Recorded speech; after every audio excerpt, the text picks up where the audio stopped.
سوال number 1 same وہی ہے، کوئی چینج نہیں ہے۔ سوال نمبر اگر 2 بھی دیکھیں کہ اسلام نے تفرقہ قومی کو مٹا کر کون سا رشتہ قائم کیا، تو یہ بھی ایسا ہی جواب ہے جیسا کہ بک کے اندر ہے، کچھ زیادہ چینج نہیں ہے۔ پھر سوال نمبر 3 سر سید کے نزدیک قومی ترقی کا اولین مرحلہ کیا ہے؟ تو بھائی یہی مرحلہ ہے کہ ہم سب آپس کی محبت سے اس عداوت اور نفاق کو یکتائی و یکجہتی سے مبدل کریں۔ اس آنسر میں بھی کوئی خاص چینج نہیں ہے۔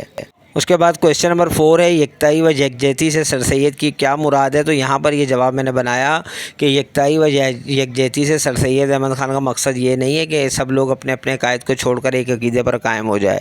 یہ امر تو قانون قدرت کے برخلاف ہے جو ہو نہیں سکتا۔ اتفاق کے قائم رکھنے کی جس کی ہم کو ضرورت ہے ایک اور عقلی و نقلی راہ ہے جس کی پیروی قومی اتحاد کا ذریعہ ہو سکتی ہے۔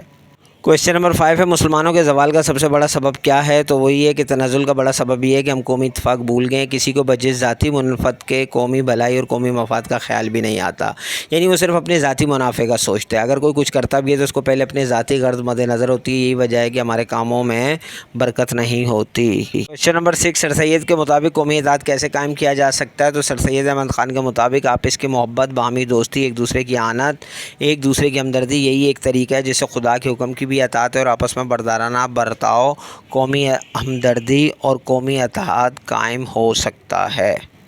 کویشچن نمبر 7 قومی ہمدردی کے کیا فائدے ہیں؟ تو قومی ہمدردی کی وجہ سے آپس کی محبت، باہمی دوستی، ایک دوسرے کی اعانت جیسے جذبات پیدا ہوں گے۔ جب قوم کا ہر فرد دل و جان سے قومی ہمدردی اور قومی اتفاق کی کوشش میں شریک ہوگا تو ہم بھی اپنے ماضی کی شان اور کامیابی حاصل کر سکیں گے۔ کویشچن نمبر 8 شخصی اتفاق اور قومی اتفاق میں کیا فرق ہے؟ شخصی اتفاق میں ذاتی غرض و غایت ہوتی ہے، اس میں قوم کی بھلائی کو مد نظر نہیں رکھا جاتا، جبکہ قومی اتفاق میں قوم کی بھلائی، آپس کی محبت، قومی منفعت، دوسروں کی بھلائی اور ہمدردی کا جذبہ پایا جاتا ہے۔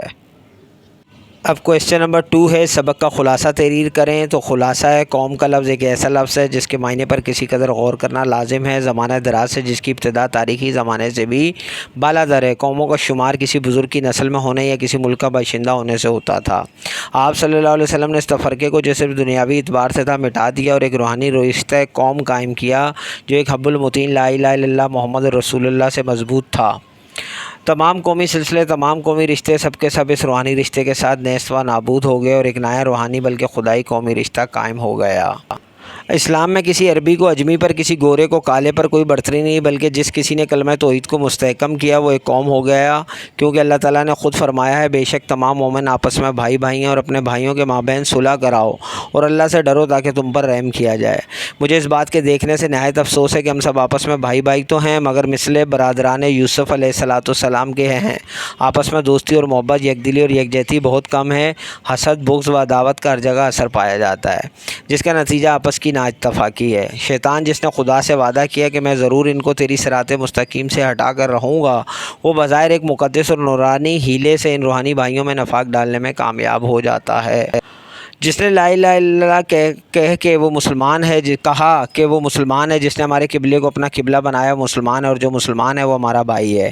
امام اعظم رحمۃ اللہ فرماتے ہیں ہم اہل قبلہ کو کافر نہیں کہتے، پس ہماری قومی ترقی کا سب سے اول مرحلہ یہ ہے کہ ہم سب آپس کی محبت سے اس عداوت اور نفاق کو یکتائی اور یکجہتی سے مبدل کریں۔ انسان کے بعض امور کا تعلق اس کے اور خدا کے درمیان ہے جیسے انسان کا دل، اعتقاد، مذہب وغیرہ، جبکہ بعض امور انسانوں میں مشترک ہیں جیسے آپس کی محبت، دوستی، مدد، ہمدردی وغیرہ جن کو قومی ہمدردی کہتے ہیں۔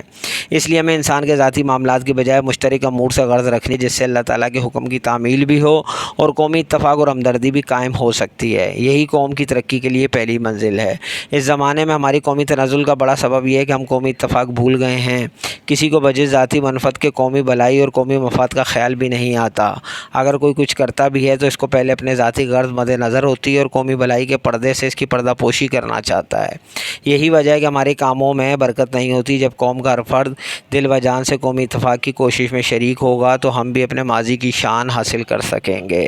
کویشچن نمبر 3 میں ہے درست جوابات پر ٹک کا نشان لگائیں۔ حب المتین سے مراد ہے بھائی مذہب، ٹھیک ہے۔ MCQ نمبر 2 ہے ہم سائے کا ادب ہمارے مذہب کا ہے جز۔ قومی ترقی کا بنیادی سبب ہوتا ہے اتفاق۔ سر سید کی نظر میں ہماری قوم کو ٹکڑے ٹکڑے کر دیا ہے نا اتفاقی نے۔ العروۃ الوثقی سے مراد ہے توحید۔ کویشچن نمبر 4 ہے، درج ذیل جملوں کی وضاحت کیجیے۔ پہلا جملہ ہے، ہم میں قومی اتفاق کا خیال نسین منسین ہو گیا ہے۔ تو پہلے حوالہ سبق و مصنف ہوگا، مدرجہ بالا اقتباس سر سید احمد خان کی تحریر کردہ سبق قومی اتفاق سے لیا گیا ہے۔ یہ سبق سر سید احمد خان کی کتاب مقالات سر سید سے ماخوذ ہے۔ پھر تشریح لکھنی ہے، آج کے عہد میں سب سے بڑا المیہ یہ ہے کہ ہم لوگوں کے دلوں سے قومی ہمدردی اور ترقی کا خیال مٹ گیا ہے، اور ہر شخص قومی مفاد یا نقصان سے آنکھیں بند کیے اپنے مفاد کے حصول کی کوشش میں مصروف ہے، اور وہ ہر دلیل پیش کر کے اپنے فائدہ حاصل کرنا چاہتا ہے جس کے ذریعے لوگوں کی توجہ قومی ہمدردی کے جذبے کی طرف سے ہٹائی جا سکے۔ سیکنڈ ہے، جس کسی نے عروۃ الوثقہ یعنی کلمہ توحید کو مستحکم کیا وہ ایک قوم بن گیا۔ تشریح، جس کسی نے، مطلب آپ نے حوالہ مصنف جو میں نے پہلے دے دیا وہی لکھنا ہے۔ جس کسی نے کلمہ توحید کو مستحکم اور مضبوط کیا وہ ایک قوم ہو گیا، بلکہ اسلام تو یہ دیکھتا ہے کہ جس نے اسلام کے پہلے رکن کلمہ طیبہ کو اختیار کیا وہ خدائی قوم میں آ گیا، کیونکہ اللہ تعالیٰ نے خود فرمایا، بے شک تمام مومن آپس میں بھائی بھائی ہیں، اور اپنے بھائی بہن صلح کراؤ اور اللہ سے ڈرو تاکہ تم پر رحم کیا جائے۔ تو جب خدا یہ بات سنا رہا ہے تو ہم میں سے کون اس بات سے انکار کر سکتا ہے کہ دو بھائی ایک باپ کی اولاد نہیں ہوتے؟ لہٰذا جب خدا نے سب مسلمانوں کو ایک دوسرے کا بھائی بنا دیا تو پھر بحیثیت قوم سب لوگوں کا ایک روحانی باپ کی اولاد بن جانا لازمی ہے۔ جیم ہے، ہم سب آپس کی محبت سے اس عداوت و نفاق کو یکتائی و یکجہتی سے مبدل کریں، یا عنصر کے طور پر بھی تھا۔ تشریح، ہماری قومی ترقی کا سب سے اول مرحلہ یہ ہے کہ ہم سب آپس کی محبت سے اس عداوت اور نفاق کو یکتائی اور یکجہتی سے مبدل کریں۔ انسان کے بعض امور کا تعلق اس کے اور خدا کے درمیان ہے، جیسے انسان کا دل، اعتقاد، مذہب وغیرہ، جبکہ بعض امور انسانوں میں مشترک ہیں، جیسے آپس کی محبت، دوستی، مدد، ہمدردی وغیرہ، جن کو قومی ہمدردی کہتے ہیں۔ اس لیے ہمیں انسان کے ذاتی معاملات کی بجائے مشترک امور سے غرض رکھنی چاہیے، جس سے اللہ تعالیٰ کے حکم کی تعمیل بھی ہو اور قومی اتفاق اور ہمدردی بھی قائم ہو سکتی ہے۔ یہی قوم کی ترقی کے لیے پہلی منزل ہے۔ کویشچن نمبر 5، ذیل کے الفاظ و ترکیب کو اپنے جملوں میں استعمال کیجیے۔ پہلا ہے یکجہتی، پاکستان کا معرض وجود میں آنا یکجہتی کی بہترین مثال ہے۔ سیکنڈ، رشتہ اخوت، ہمارے پیارے نبی حضرت محمد صلی اللہ علیہ وسلم نے مسلمانوں کے درمیان رشتہ اخوت قائم کیا۔ تھرڈ ہے آنت، سیلاب زدگان کی آنت کے لیے حکومت نے عوام سے امداد کی اپیل کی۔ 4 ہے منفعت، ہمیں اپنے ذاتی منفعت سے بالا تر ہو کر قومی منفعت کے لیے کام کرنا چاہیے، یعنی فائدہ۔ 5 ہے ابنائے جنس، ہمیں اپنے قومی بھائی کے ابنائے جنس سے غرض رکھنی چاہیے۔ ابنائے جنس کہتے ہیں ایک جنس کے افراد یا ایک قوم کے افراد۔ تو یہ بھائی آپ کی کمپلیٹ ایکسرسائز ہے، کمپلیٹ ہو گئی۔ آئی ہوپ کہ اچھی طرح سمجھ آئی ہوگی، اور میں نے ایک ایسی بھائی بڑی محنت سے یہ بنائی ہے۔ آپ کو ویڈیو کیسی لگی ضرور بتائیے گا۔